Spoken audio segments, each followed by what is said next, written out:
Hello there guys, welcome back to Younes Talks Football. Welcome back to a brand new video. I hope all of you are doing well today. This is your preview for tomorrow's game between Wolves and Chelsea. Super Frankie's Chelsea, eh? Frankie's at the wheel. Lampsey's at the wheel. Whatever way you want to go, he's at the wheel. Actually, I'm going to stop saying that because Ollie was at the wheel and that crashed like nothing could possibly ever crash more than that, if I'm honest. So let's get on with it. This is going to be a very, very, very interesting preview because we need to flip 180 on a lot of things that we normally do in this team. Yeah, now that Frank is here, you best believe everything's changing, right? So we're going to get into it. Before we do, don't forget, catch the socials. Links are in the description, Twitter and Instagram, as well as my other channel, Younes Talks, where I talk about other stuff. And the latest video that I put out yesterday is advice for all of those that want to know how to cope on social media and actually get through with it without, your head exploding into 5 million pieces. So check it out. If you do want to have a look, enjoy. Let's get cracking. We're away from home.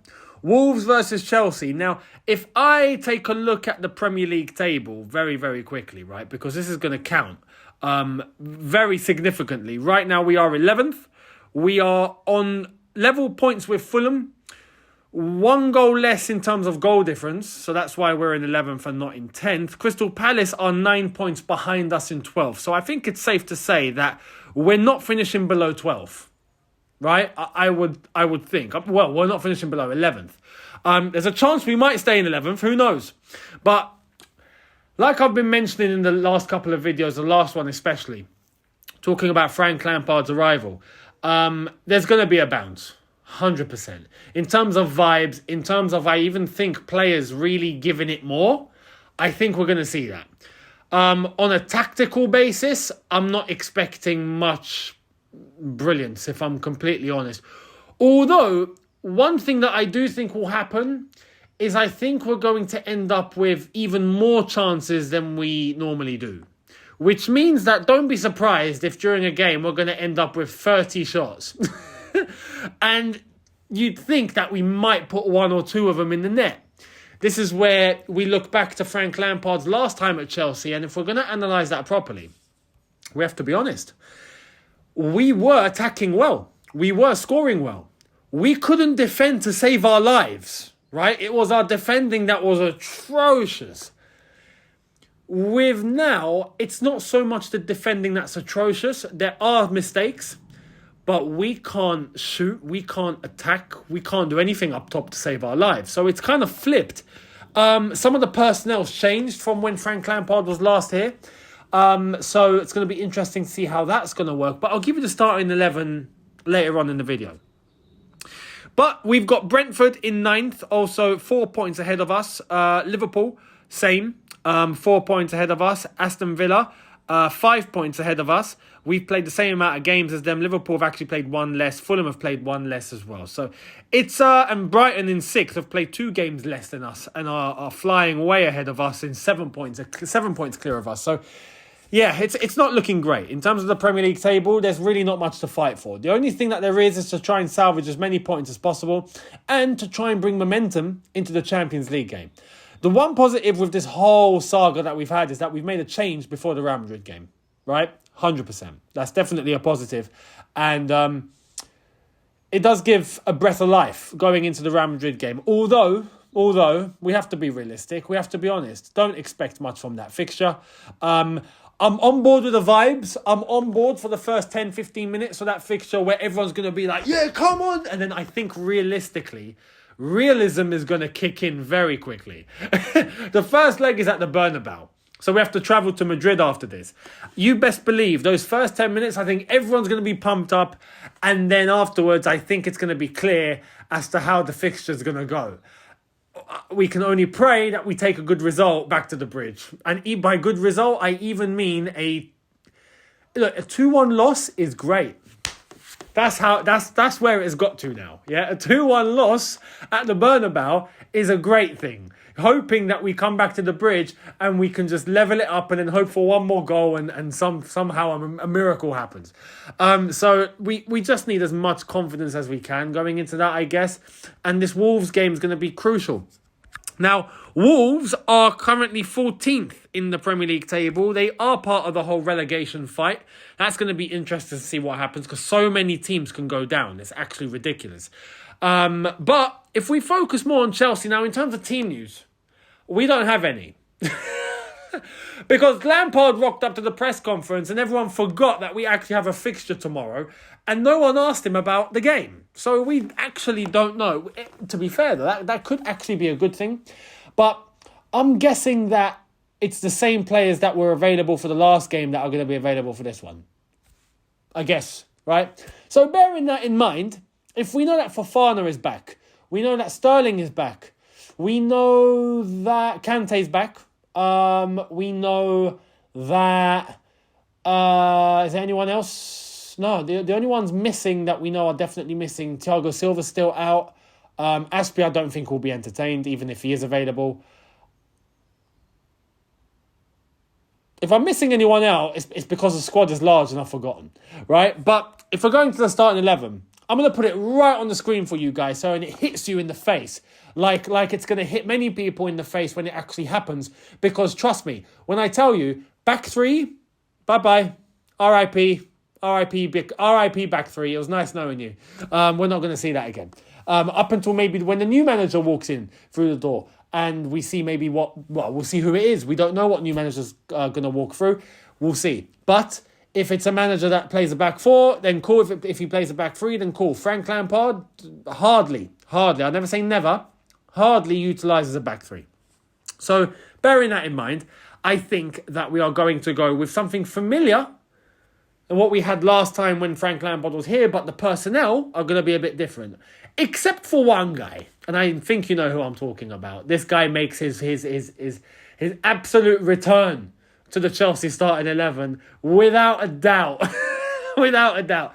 Let's get cracking. Actually, before we do, talking about the whole managerial situation, it does seem like Nagelsmann is not going to work until the summer.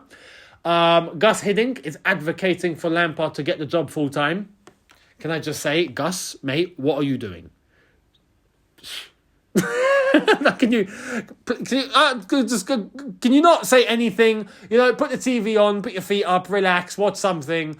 I don't know, get up to something that you enjoy. Just don't utter anything about Lampard getting a permanent position ever again, please. Yeah, some people even saying, "Oh no, but if he wins the Champions League, you got to do it." Di Matteo won the Champions League. Look what happened. You know, Lampard is just not there. He might get this Champions League on vibes, right? On pure vibes, because we've done it before. We've won Champions League on vibes before. It's great. But I genuinely think that it would be a bad idea to give him the job full time, even if he were to win the Champions League. I'm sorry, no. If he does win the Champions League, then it's the perfect way to go out. End it there. He's never going to get it better than that. End it there. Thank you very much. So, yeah, we'll see. Now, starting 11 time. It's going to hit you in the face. Get ready. This is my starting 11. There you are, ladies and gentlemen. As you can see, right? Mendy might actually get a shot, although I think Kepa will start this one. Kepa actually got on really well with Frank Lampard the last time. I think Mendy is quite happy that Lampard is here, to be honest. But I do reckon that Kepa will be the one starting in goal, at least for now. Back four. Chilwell, left back, without question. Without question. Reece James, right back, without question. Without question. I've decided to go with the centre-back pairing of Koulibaly and Fofana. Some are going to say, why is Badiashile not there? I think Lampard's going to rely on experience, and I think he's going to rely on the one player that does actually look really good, which is Fofana, right? So Fofana, Koulibaly, as part of that centre-back pairing, I think that's what he's going to start with. I think he'll entertain Badiashile later. Hold that thought. But that's the back four. Enzo Fernandez, without question, is going to be the 6. Without question. The two men in front of him as the 8s. We are finally going to get 8s in this team again because Frank Lampard is back and he was an 8. He was the greatest 8. The best 8 that ever lived. No, okay. One of them. Debatable if he is the best. But Definitely one of them. The best at Chelsea, for sure. Rival fans are definitely going to come into the comments and grill me for that one now. Paul Scholes, was it? No, Gerrard, was it? You wait for it. Xavi, Iniesta, they're all going to come in. Xavi was a 6. Iniesta more like an 8. Mason Mount makes his return. Mason Mount is going to be starting every single game of the rest of the season. You best believe, put your house on it. Put your house on it. Put your house on it, mate. Whether he plays great, whether he plays shocking, he is in the starting 11 because Lampard is back. Done. Kante, I think, is going to definitely be playing, and that's going to be a positive. So I'm going with Enzo, Kante and Mason Mount as the midfield 3. And then the front 3, I actually thought that we would go with Mudryk, Sterling and Felix up top. And I mentioned that yesterday. But it hit me. It hit me that Aubameyang was actually wanted by Lampard at one point. And now he's got him. So I think he might actually go with an in-and-out striker to solve this striker crisis. Go with Aubameyang up top. I think he's going to go with Felix, and I think he's going to go with Mudryk, although there is a chance that he might go with Sterling. But I reckon he likes Mudryk. He wanted Mudryk. He's going to start Mudryk. He cannot not start Felix. Felix is starting, and he's going to go over striker, and I think he's going to go Aubameyang, although there is the question mark of Sterling. So if it's going to be Sterling that starts, I think that Mudryk's going to be the one that's on the bench, because you have to. Felix has to play. So I reckon Mudryk, Felix and Aubameyang as the front 3. And that, weirdly enough, I can't believe I'm saying that's my starting 11, but that is the starting 11. Who would have thought that was going to happen, eh? Who would have thought that was going to be it? Unbelievable. Anyway, my prediction, I'm going to be honest, I think the vibes are going to kick in. I also want to say, sorry, I didn't mention it about the midfield. There could be a chance. I'd be shocked. But I reckon there is a chance we might go Enzo, Kante and Kovacic. Not Mount straight away. Because I think anyone would be crazy to not realise that Mount was playing bad before. Albeit now I think that, does he deserve a chance? Perhaps.